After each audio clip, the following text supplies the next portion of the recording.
আমার জীবনের ছোট্ট একটা গল্প। আমার জীবনের শখের একটা মানুষ ছিল। তাকে মন প্রাণ দিয়ে আমি ভালোবেসেছি। সেও আমাকে খুব ভালোবাসতো। প্রতিনিয়ত তার সাথে আমার কথা হতো। কত স্বপ্ন ছিল দু চোখ ভরা। সে আমাকে পাগলের মতো ভালোবাসতো। আমিও তাকে পাগলের মতো ভালোবাসতাম। একটা মুহূর্তের জন্য যদি কথা না বলতাম, তাহলে আমি পাগল হয়ে যেতাম।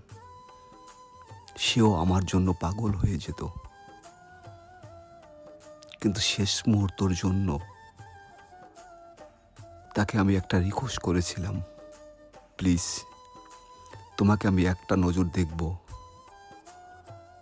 তুমি একটু ভিডিও কলে আমার সামনে এসো।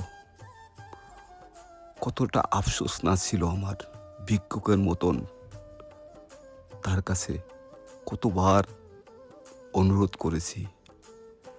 আমার সেই ভালোবাসা আমার সামনে একটা বারের জন্য আসলো না।